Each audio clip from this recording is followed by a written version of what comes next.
Ladies and gentlemen, boys and girls, we have for you today a person so special, he is called the voice of Walt Disney World. He has been doing work for Disney for 25 years. If you've been to a Disney theme park, you've heard his voice. Yes, we are just so excited to bring you this interview today. Donn Lamkin also has the role of Walt Disney's father in Walt Before Mickey, a movie that if you have not seen yet, you need to go and see right away. It was just a lucky break that I got to meet him. They had a red carpet premiere of this movie out in Bradenton. I think it was open to the public. I'm nobody special, but I got to go to this red carpet premiere and meet him, as well as Jodie Sweetin, who of course is Stephanie on that TV show Full House from the 90s. Um, she was also in this film as well, and she was at that event. Just so great, just wonderful to meet the producers and the director. It was a very, very fun, memorable event, and just happened to run into Don and get to catch up with him. And as we're talking for quite a few minutes, I mean, it was well into the conversation. He happens to mention, "Oh yeah, and I'm the voice of Walt Disney World." And I was like, "What? You're what?" So the rest is history. I'm just feel blessed to know him and call him my friend. He also is a wonderful Neil Diamond tribute artist, as you'll find out as we get further into the interview. So stay tuned. You're going to want to hear every moment of this one. Again, this is the one with Donn Lamkin. Hi, this is Mike Purcell, voice of the Tomorrowland Transit Authority People Mover. As we approach the Tomorrowland Transit Authority station, our Grand Circle tour is coming to an end, but not to a stop, because you're listening to the Living the Dream podcast with your hosts, Krista Joy from DisneyWays.com and Joe Pardo from HowToDream.co. Hold on tight, because today's journey leads to tomorrow's dream. And get ready for the Living the Dream podcast. Only the best Disney collectibles and other kinds of treasures too. Barbies, toys, board games, Disney home decor, Mickey Mouse watches, and more are in stock for you at TD Collectibles. Inventory changes daily. They purchase Disney too. Just email a list of your items and include your asking price. TD Collectibles, located just moments north of Walt Disney World on 535 in Winter Garden, Florida. Find them online at eBay too. Username Snowball Bears, all one word. Call TD Collectibles today at 407-580-8757 or find them on Facebook at facebook.com/TD Collectibles. Living the Dream podcast is your show. And we want to hear from you. Email us your magical Disney memory and we will read it on the show. It can be typed or send us an audio file. If you include a photo, we will post your magical memory on the blog as well. Our email address is thecrew@livingthedreampodcast.com. And our magical memory today is from Mandy. Mandy writes, "We took my 4-year-old daughter to Magic Kingdom for the first time this year. The one thing she looked forward to the most was meeting Mickey Mouse and giving him a gift. She was in awe when he accepted her gift of a Mickey Mouse sticker, and he gave her a big hug. This was a magical moment we will never forget." Those times with Mickey are always special. They're special to me even now. So I love this story. Thank you, Mandy, for sending that in. Please check out Mandy's blog. She has a blog over at sweettinyblessings.blogspot.com. So thank you, Mandy, for sending in your magical memory. Our guest today has an incredible career, from hosting the opening ceremonies of Disney's MGM Studios back in 1989 to having the role of Walt Disney's father, Elias, in the film Walt Before Mickey, to being in a musical production of Tale of Two Cities in London, a world-class Neil Diamond tribute artist featured in documentaries. He's been in film, TV. We are so honored today to bring you Donn Lamkin, voice of Walt Disney World, and so much more. Donn, welcome to the show. Well, thank you, Krista. It's an honor to be here and on this wonderful podcast. Oh, thank you, Don. I really appreciate you taking the time to come on the show and to talk about the history of what you've accomplished so far. Thank you, Joe. Speaking of the history, why don't we go back to the beginning? How long have you known you wanted to be an actor, performer, voiceover artist, just all around amazing person. Well, some would speak differently on that, but I grew up actually just always wanting to be, in the spotlight, performing shows like, most other stories, for your parents and relatives that come over. And I just got into the acting bug professionally during high school, performance art school back in St. Louis. And that was it. I was sold doing some musicals there, and from there I went on to do Six Flags, another theme park, and then on to Operaland in Nashville. And then the roles, everybody liked my voice, and so I was always doing the voice stuff. I also went to broadcast announcing school in Nashville. And then from there is when I got hired at Disney in 1989 to open up the Disney MGM Studios, as it was called back then. Yeah, and I'm sure that's an amazing story too. I can't wait to hear all about that. And you've had an amazing career with Disney, and we want to talk all about that in the opening day ceremony, all that fun stuff. But I thought we could kick it off with Diamond Rock. So can you talk to us about your tribute to Neil Diamond and also your role in the new documentary that's coming called Play Me? Absolutely. I grew up listening to Neil's music all my life. My dad sang and played guitar and loved Neil Diamond, and it was a great connection that I had with my dad and Neil's music. And being a singer and just goofing off, my voice kind of fell into that natural sound, that baritone sound that Neil has in his voice. And it was after 9/11, Disney let go of almost every musician that was working after that, because park attendance was really down. And it's kind of one of the first things that goes away is the musicians. And I thought to myself, I was like, boy, if I lost my job at Disney, at the time I was hosting Who Wants to Be a Millionaire at the studios, I said, what else could I do and still be in the industry? And somebody said, well, you should sing Neil Diamond, you sound like him. And I said, no, I don't want to do that. You know what? It's fun for me to sing, but I can't stand tributes and impersonators, they just kind of creep me out, So I couldn't, I don't know.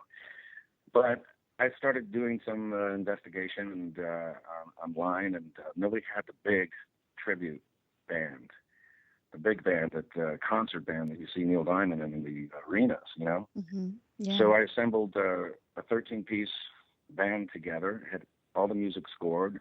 All these musicians were just willing to do anything at that time because it's a potential for work.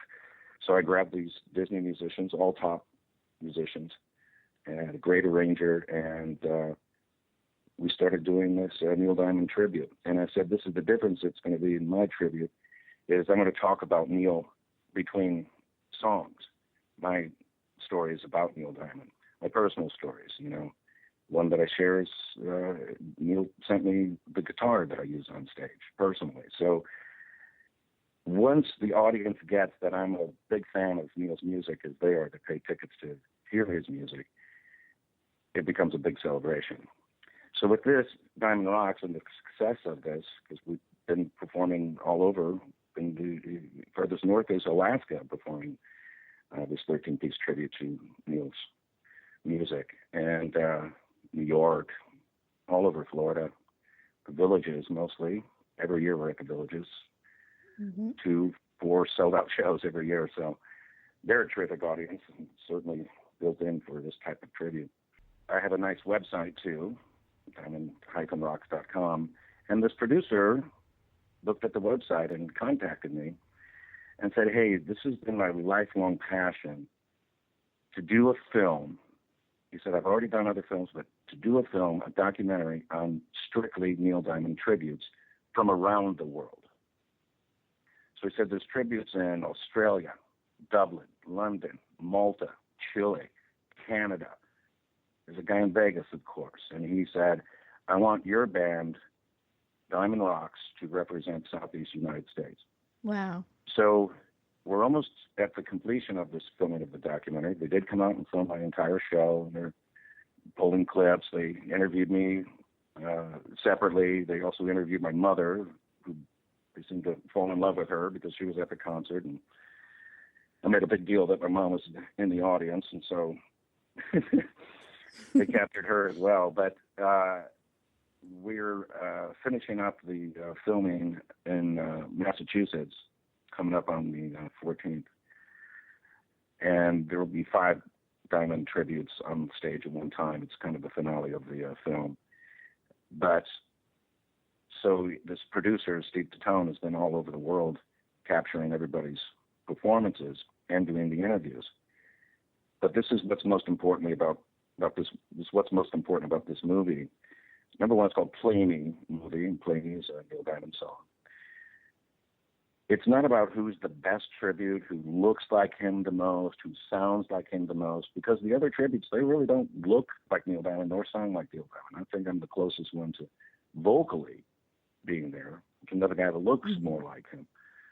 But it's our personal story with Neil's music. Why did we want to do this professionally? What is it about Neil's music that hits us so hard that we want to put out a band professionally and have people come to it?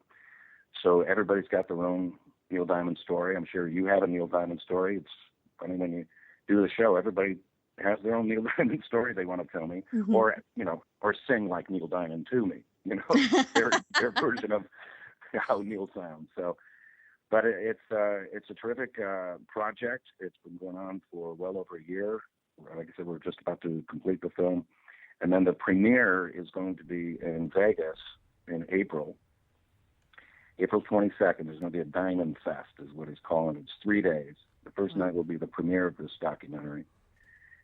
And then the next 2 days will be all of the principal tributes.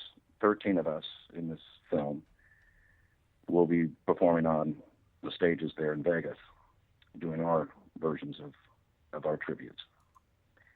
So that's coming up in April. Man, that's so exciting. So that's exciting, yeah. Yeah, that is that's awesome. gonna be incredible. It's gonna be great. And then I know that I was just in locally, Dublin, by the way. I have to say this. I was just in Dublin because this was part of the tribute as well. There's a guy over there in London that they captured, and Neil was performing his world tour in Dublin. So we got to go to the concert, and then we got a special invite to the hotel lobby by one of the band members that I've been in contact with, King Harrison. He plays congas and percussion. So here we are sitting in the lobby, and we got to meet Neil's band, his entire band. But we could never get to Neil Diamond. In fact, the band said, we don't even know where he's at. They don't know where he goes, So, but I have yet to meet Neil Diamond. It's on my bucket list. And, yeah. So well, you're hopefully playing that's his coming. guitar. You've met the band. I mean, I don't know how much closer you can get without Yeah. without meeting. Well, I was asked this as part of the interview for Play Me movie, and he said, "What would you say to Neil Diamond if you ever met him?" And I said, I don't know what I would say. And I've always heard, you don't want to meet your idols because you have a different view of it. But I don't feel that way with Neil because I grew up listening to his music, and I've read books and really followed his career. His personal life is really right there in his lyrics of his songs. So I don't know if I would feel any different. I know how generous he is, a generous man. But I would say, because he looks really thin, because every time I have to go do a concert down in Roxbury, I have to get in shape, I have to eat less. I'm a big foodie, I got to get a little bit thinner, I don't want to be fat Neil Diamond out there. Oh, that's the guy that's the fat Neil Diamond. I would say to Neil, I said, eat a sandwich, Come on, make my life a little Ironically, easier. a week prior to this, Neil on his Twitter page, posted a picture of him at an In-N-Out Burger eating a burger. I was like, oh, that's awesome. Now, I've never been to In-N-Out Burger in L.A., never had one, so that's on my bucket list. So really, what I would like to do is sit down with Neil Diamond and have an In-N-Out Burger. Everybody's got to have a dream. I love it. You have a really big show coming up here, more like Central Florida area, November 10th as well. And we're going to let everybody know the details as we have all of that. But we wanted Absolutely. to. There'll be two shows that night. It's at the Villages at the Savannah Center, and it's our 90-minute concert. We do two back to back. We have an hour break between, but I think it's a 900,000 seat theater, and it sells out pretty quick. So yeah, the quicker you can jump on those tickets, because they're not that expensive, and then come out and see the show. You know, 2 shows, 1 night. So save the date now because one night, 2 shows. Yeah, exactly. So, and then Joe, I know you had a question about his Broadway career, right? So what was it like getting to perform on Broadway in London? What we did, Tale of Two Cities, the musical, actually premiered here in New York on Broadway. The economy hit. It was not the time to really open up a show. It's really a terrific show. It's been compared to Les Mis, but you could never reach the heights of Les Mis, and so got a little pan in there, but still it's got a huge following and some terrific voices. And the producer, Ron Sharp, and Barbara Russell, I've known because of Opryland. I performed with Ron on stage at Opryland, and we've just remained friends. I auditioned for Disney and got Disney. He auditioned for Disney 3 times, and Disney never picked him up. And he's got a tremendous voice, and I couldn't believe it. So next thing you know, he gets the tour of Les Miserables as Marius. So now I'm like, oh my God, because it was the first national tour of Les Mis. I'm like, wait, you can't get into Disney? You're doing this? No, I want to do Les Mis. I want to go to that tour. But anyway, we remain friends, and I've been at Disney, 26 years now, and without a break. But I was able to do the show. Ron became the producer of Tale of Two Cities, the musical. Actually raised $19 million in investors to get it to Broadway, and never spend a dime out of his own pocket. When the show was closing, they decided to bring it to London and do a television version with the BBC and RPBS. It's been on RPBS here in America as well. So what we did is we did the studio recording, the entire cast recording while in London. And then we went to Brighton and performed at the Brighton Royal Theatre there, and performed it 5 or 6 times, and with cameras and stuff like that. So it was a really nice thing to do. That Ron brought me on board with that. It's fantastic. What an experience. I mean, that must have been just so exciting. Oh, it's thrilling. It was my first time to London. Yeah, wow. And I got, I've never been to London and really overseas at that time. But I arrived there on my own, my hotel room wasn't ready. It was over in the Marble Arch area. And I made sure that I got into one of those black cabs, because it's something that you do, right? Right. So I did that, and the room wasn't ready, and it was right by this park by Royal Albert Hall. It's this huge park. So I decided just to go for a walk and explore, And I'm walking in this vast area, a lot of grass and statues and trees. And then all of a sudden there's this formation of airplanes in formation, the triangle formation, flying really low and really slow. And I was like, oh my gosh, what happened since I got off the plane? Because to me, it's like every war movie you've seen. I'm like, oh, is there a war going? Is something going on? So I ran to the nearest person I could, and I'm out of breath. I said, what's going on? What's up? Are those warplanes? What's going on? I said, no. It's the Queen's birthday. They do this every year. Oh, the Queen's birthday. Oh. All right. Okay. Learned that the hard way. So yeah. It was a terrific experience doing the Tale of Two Cities, a musical. James Barber was the lead in it, and he's currently on Broadway as the new Phantom in Phantom of the Opera. Yes. James Barber, what a great voice too. Mm-hmm. But you can also get this out on DVD, and it airs every now and then through PBS. So fantastic. really, really nice. And okay, so if we could go to the Disney stuff now, beginning with this wonderful movie, which by the time people hear this, it should be going nationwide. Walt Before Mickey. How did you come upon this role of Elias? What was this like? It's just a beautiful movie. I can't wait for everybody to see it. Yes, and we were together there at the premiere in Tampa, and it was great to have you there and walk the red carpet. And Oh, thanks. so it was nice that you were there supporting. It's the first time I met you. Yes, it was We met wonderful. each other, and playing Elias Disney is quite an honor. It certainly is a terrific script, but how I got it, it wasn't even called Walt Before Mickey. It was like some other title that they were keeping it under wraps. They didn't want to let people know what this movie is going to be about. But when you read a few sides, because I read a couple of parts, and I was like, this sounds like Walt's dad. They didn't have Walt in the script, like literally written out.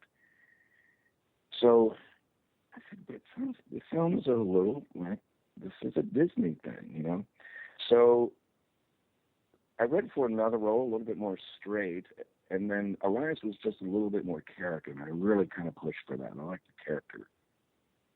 He's a farmer, and he's angry but disciplined. I just really thought it was fun. So ironically, I got cast into that role.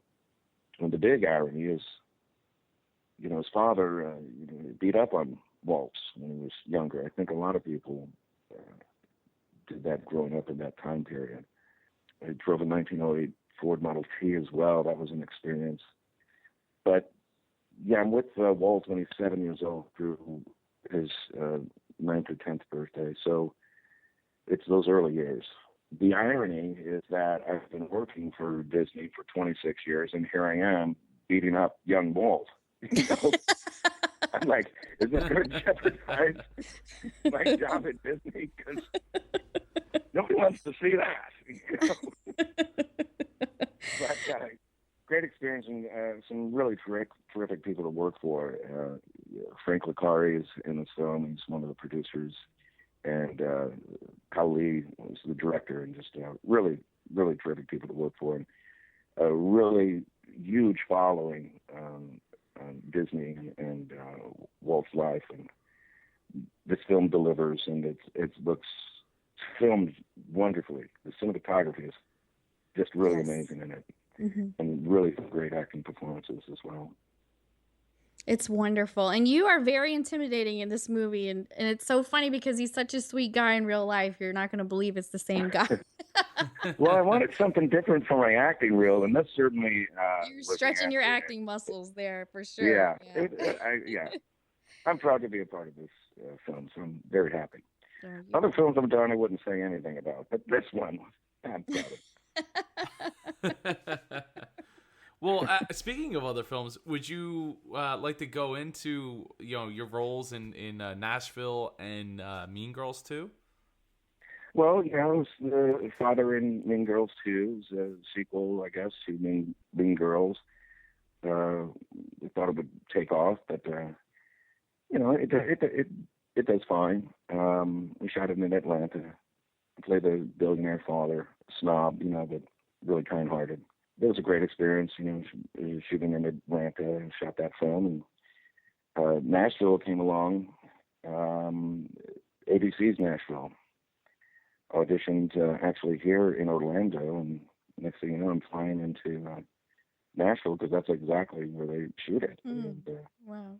I played Deacon's manager, agent, for several episodes, a recurring role as his manager. And then talk about terrific people to work for, too. That ABC team over there and all the cast in Nashville are just so generous and gracious and just made me feel so at ease on the set. Because when you work for network television, your nerves get really up. You're like, oh, can I do this? This is one thing I'm asking Deacon to sign the contract, so that I can permanently be his manager. And there was a lot of dialogue in this. And so the dialogue's going through my head. And many times you go through dialogue, you think you know, it's there, but you still go through it, Mm-hmm. So right before we're about to shoot the scene, we went through the blocking, and now, okay, here we go. This is for real now. One of their production staff members came over to me and says to me, "Don't disappoint us." And action. Oh Okay. my God. Don't disappoint. What? You don't say that to an actor right before he's walking in. Oh my goodness. I was like, you just got to be kidding me. No But pressure. oh yeah. So as the discipline comes in, you just ignore those type of things as best you can and not let it affect your performance. But I mean, certainly you shouldn't say that. Don't disappoint us. I'll never forget that. You carried And through it. action. I saw it. Oh my God.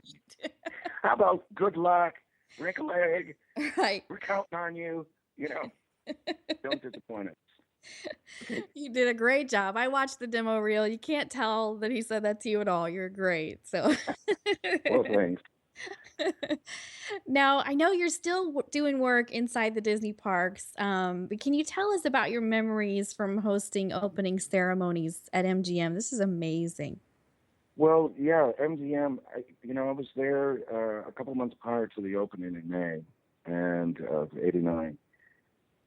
But it was, they also filmed it for television, and the MGM Studios opening. But I got to host, as I was at the time, hosting a show called Superstar Television, as well as doing celebrity interviews. And this was the first day, opening day, and we had Annette Funicello right in front of the Chinese Theater with me, placing her hands in cement, doing a little interview. But here's, Annette Funicello, from Mickey Mouse Club, And then guess who comes in? Sid Caesar was there as well. And then Imogene Coca. Wow. So these amazing legends, what a great experience, and the excitement of this park opening and having those stars there. That was the start of it all for me. I can't even imagine meeting her. I mean, how do your knees just not turn into jello when you meet Annette Funicello? It just Yeah, you just do what you got to do, and stay focused on everything she's doing. If your focus remains captivated by her, the interviews and all that stuff goes well. Any celebrity, so just listen and stay focused on them and enjoy their stories. So now everybody, So, when we go to the parks, when you go to the parks and you see the handprints, you're gonna be like, Donn was there. I know who Donn is. He was there yeah, that day. yeah. There's several handprints in front of the Chinese Theater that I was took part in, and a lot of great celebrities were there. We had what was called the Stargate program.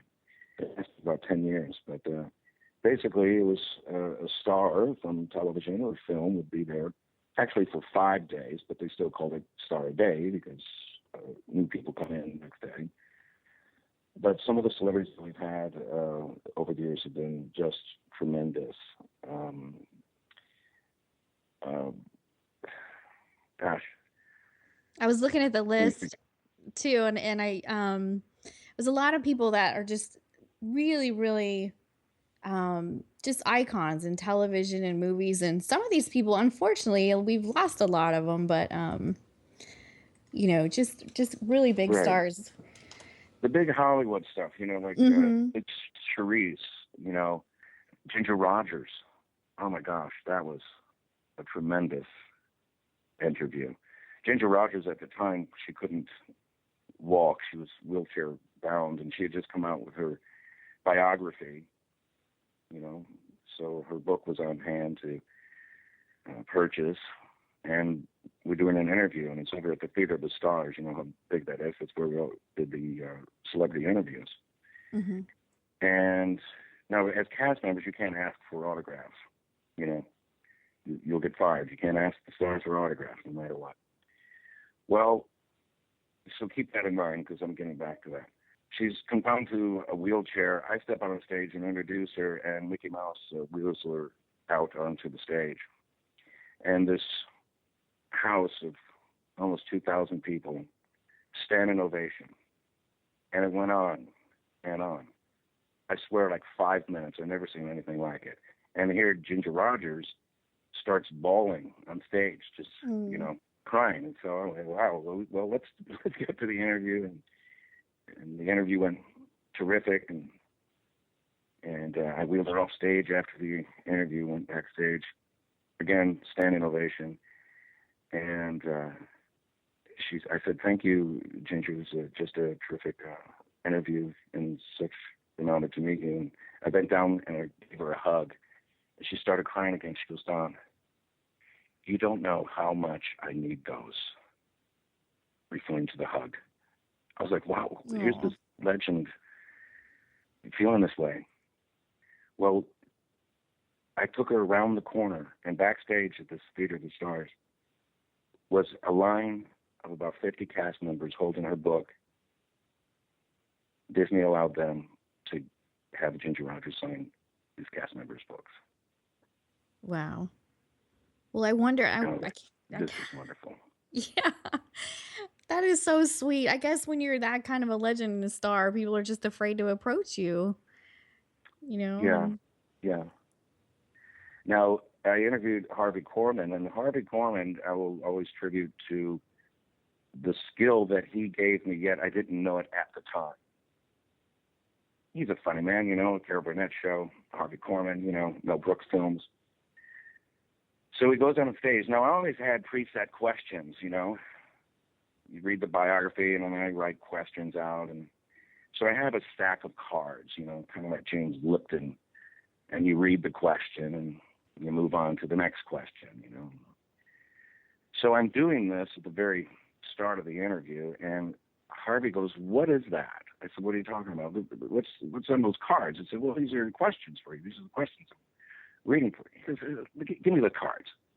So he took the cards from my hand, and then he threw them all over the stage. They're scattered all over the stage. I'm like, oh, God, what am I going to do now? I don't have any questions, right?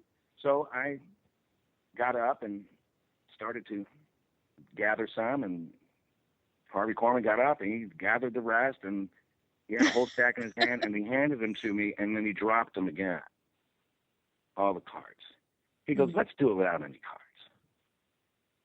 Then I sat there, and it was the best interview I've ever had because I wasn't relying on other questions. I was just listening to his stories and feeding questions off of his stories. And ever since then, I did my homework, but I never walked on stage again with a whole set of questions like that because you could just improv it and just do your homework. And boy, lesson learned, and it made me so much more comfortable interviewing the stars that came after. It's fantastic. Well, Donn, you've become a bit of a star yourself in Walt Disney World, right? I mean, you're considered the voice of Walt Disney World. I do a lot of voiceovers for Disney. Yeah, the general park announcements, fireworks, seating, special events like Star Wars weekends. I just did a whole thing. They have Frozen sing-along right now at a new theater over there, and I'm in the pre-show describing the history of Arendelle. Okay, so that was your voice. Very campy. Yeah, did you see it yet? Yeah. It's very funny. It's great. We talk about the trolls and the history of the trolls, and it's all done in that 1950s, history training film. so I just did so I do voices like that as well for Disney. But generally, it's this. Ladies and gentlemen, boys and girls, welcome to Disney's Hollywood Studios. In just a few moments, you'll meet Krista Joy, living the dream. That was perfect. Yeah, so but I've also done cruise lines and, and also the vacation clubs and anytime they need voiceovers. Wow. Yeah, I call it the voice of God there. I think it's a general term, but the voice of God, because they don't want to put a face with the voice. Uh-huh. A lot of And you DJs are like that, or radio personalities. You know, you hear them on the radio, and then you see them. You're like, what? Look, nothing. It looks like nothing like the voice. You know? My gosh, remember Christopher Cross came out. You know, he had that hit "Sailing" and you know that Grammy Award, record, and then he sang on stage. And here's this kind of heavyset man with his big scruffy beard. We're like, that can't be Christopher Cross. There's no way. How's that voice coming out of that guy? It's amazing. He I had this love beautiful him. tenor voice. And Oh my what? gosh, I love Christopher Cross. He's been That's out to Christopher Epcot Cross? too. Have you met him? Because he's been out to Epcot quite a bit. Yeah. He's great. And you do something with Lights Well, Motor Action Show too, right? yes, I'm over at Lights Motors Action, the extreme stunt show. You know, just describe how we film stunts for motion pictures. You know, so it's cars and motorcycles and explosions and high falls and gunfire, and I play the role of the director. You know, looking at the footage, what we captured, and then we reveal the behind-the-scenes secrets of how these stunts are actually done and how safe everything really is for these guys. It's a great show, 5,000-seat stadium, and that's been going on. I guess I think we're at 10 years on this show itself. Yeah, there's a lot of rumors that it might be going away. Well, I think a lot of shows right now are on shaky ground because they really do want to revamp the Hollywood studios. I understand there's going to be a new name. We don't know what it is yet. But definitely Star Wars is coming in the whole area. I think they're going to expand also on the Pixar areas. So, but everything is so tight-lipped around there. Nobody really knows. But, you know, that's what it is. I mean, shows open and they close and something else comes in. So give a new flavor and a new spark. And Disney's known for that. They're not going to put something in there that's going to be disappointing. It's disappointing that some shows with a great history are maybe going away, but maybe another show will come in and have just as long of a tenure and popularity as the shows that we've had there since. Yeah, I would think so. I mean, Disney's always working to tweak and create new shows and then tweak them more and get them so that people are, you know, get excited about them and wanting to go check them out. Yeah, it's going to happen, and I think it's you know, I think progress and change is always for the good. So, but you know, where do I go? Sometimes I don't know. Who knows? You enjoy life right now in this Yes. moment. So many changes coming with Star Wars and all of that kind of stuff. So we're just waiting to see what happens. So. Well, I mean, there's been a lot of changes, you know, since I've been there. You know, as the host, I started out as a show called Superstar Television. It's where we took guests from the crowd and did split screen, and we had sets. So you could be on the set of Cheers and talk to Ted Danson. You know, you could be Ethel from I Love Lucy and the Chocolate Factory, where they're trying to wrap chocolates. We did stuff like that. You could take a seat and have Johnny Carson interview you. It was a really great show. That lasted 10 years, but you know, other stuff comes along. Technology advances as well. So you got to change it out. We had the sound stage. We had 3 sound stages there. So in 1990, I was the host of Let's Make a Deal, the game show, which was also airing on ABC.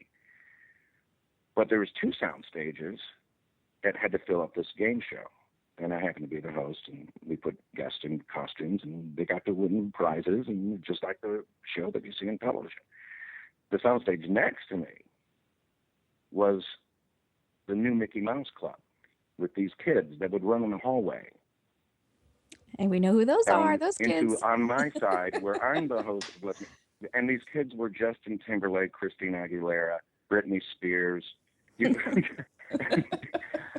And I always said to myself, boy, I should have been nicer to the neighbors because they're all household names, and I'm still hosting around Disney. Who knew? Who knew? It's unbelievable. Yeah, you But just never know. You know, that went away, and then, you know, for the sound stages, and then, you know, for 5 years, I was the host of Who Wants to Be a Millionaire, which was a terrific show there at the studios. even had Tiger Woods in the hot seat at one time, which was a great moment for me. But so things do change. Yeah. Well, you just had an amazing, varied career, and I know you're just getting started. So it's just exciting to see what you're doing and what's coming up next for you. We should probably finish out the show, but I want to let everybody know they will want to make sure to get out and see Walt Before Mickey. It's likely playing at a theater near you at this point as you're hearing this show. Well, Check they out. are. There's a whole run at Downtown Disney AMC, and starting August 14th. I don't know Yes. when this podcast is going to happen, but you can go see it there. Yes. An Yeah. entire It's gonna week, be and incredible. it's a test run. But if ticket sales are great, they'll extend it.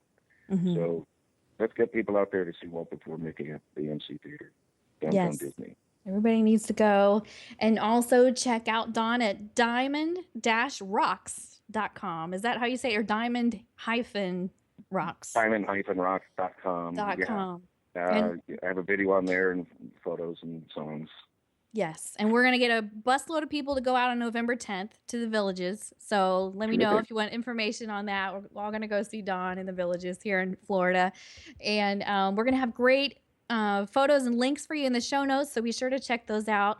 And Donn, we just want to thank you so much for being on the show. This was a blast. That was my pleasure. Thank you so much to Well, both sorry. of you. Thank you. Thank you. All right, everybody. Thanks for tuning in. Remember, today's journey leads to tomorrow's dream. Thank you for listening to today's episode of Living the Dream podcast. We know there's a lot of great shows out there that you could be listening to, and we appreciate you taking the time to tune into ours.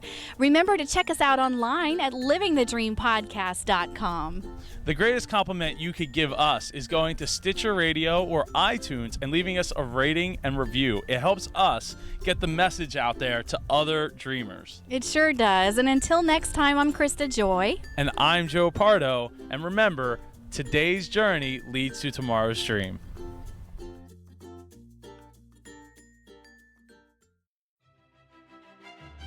If you can dream it, Mad Hatter Adventures can help make it happen. Mad Hatter Adventures specializes in everything from family trips, corporate travel, and last-minute getaways. Let Mad Hatter Adventures take the stress out of planning your trip and help save you money. There's no charge for their services, and they specialize in Disney vacations. Visit madhatteradv.com or give them a call at 1-844-M-HATTER today to find out more. Make all your travel dreams come true by calling 1-844-M-HATTER.